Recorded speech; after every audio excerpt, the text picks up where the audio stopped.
critiquing media's glamorization of relationships with self-destructive individuals, assessing the impact of entertainment on public perceptions of toxic relationships. Television, film, and literature profoundly influence societal norms and individual behaviors by shaping perceptions and setting expectations for personal relationships. A particularly troubling trend is the media's tendency to glamorize relationships with self-destructive individuals. This portrayal not only distorts public perception of healthy relationships, but also romanticizes toxicity, which can have dangerous real-life implications. This article critiques this phenomenon in popular media, explores its impact on viewers, and clarifies how these portrayals differ significantly from the attraction to minor acts of rebellion versus serious crimes. The glamorization of toxic relationships in media romanticizing self-destructive behaviors. Troubled protagonists as love interests. Characters who exhibit self-destructive behaviors such as heavy drinking, drug use, and reckless impulsivity are often portrayed as complex characters whose flaws make them uniquely attractive.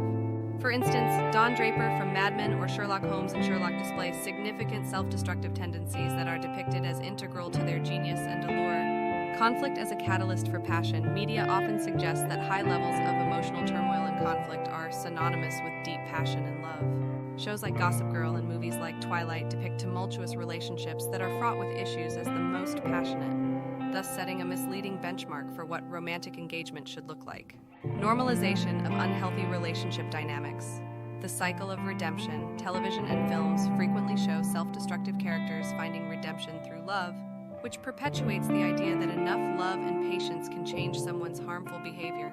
This not only sets unrealistic expectations, but also potentially traps people in unhealthy relationships under the guise of being the savior. Real-life anecdotes and cultural impact. Influence on young audiences. Young viewers are particularly susceptible to these portrayals. For example, the tumultuous and sometimes abusive relationship between Bella and Edward in Twilight has been criticized for romanticizing controlling and stalker-like behaviors as demonstrations of love and devotion. Shaping relationship norms. Such media portrayals contribute to a skewed perception of what is acceptable in a relationship, often confusing love with sacrifice and suffering.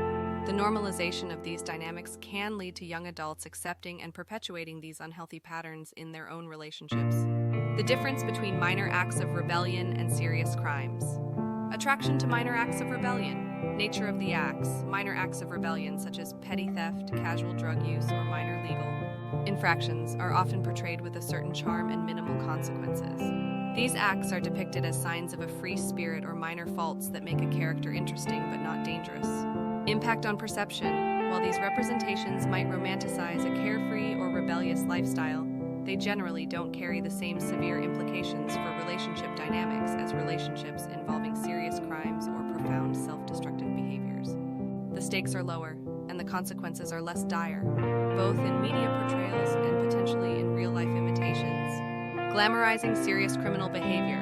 Severity of actions. Relationships involving serious crimes, such as violent behavior, significant drug trafficking, or major financial fraud, are depicted with higher stakes. Characters engaged in these activities are often shown as deeply flawed, yet incredibly compelling. Consequences and romanticization. Despite sometimes showing the harsh realities of such lifestyles, films and series like Breaking Bad or The Sopranos manage to create empathy for characters who commit serious crimes, complicating public perceptions of morality and legality. Strategies for responsible consumption. Enhancing media literacy. Critical viewing skills, educating viewers, especially younger audiences, on how to critically engage with media content is crucial. Understanding that portrayals of relationships in media are often dramatized and idealized can help mitigate their impact. Discussion and dialogue. Encouraging open conversations about the realities of relationships as portrayed in media versus real life can help correct misunderstandings. This is particularly important in educational settings where facilitators can challenge glamorized depictions of unhealthy relationships. Promoting healthy relationships in media. Supporting positive depictions, audiences can promote healthier relationship dynamics by supporting shows and films that portray realistic, respectful, and healthy interactions. Media producers respond to audience demand, and a shift in viewer preferences can drive the creation of content that models positive relationships. Conclusion: the media's role in glamorizing relationships with self-destructive individuals is significant and concerning. By portraying toxic behaviors as appealing traits of complex characters, media skews public perception of what healthy relationships should look like. Distinguishing between harmless acts of rebellion and serious destructive behaviors is vital for viewers to form healthy real-life relationship expectations.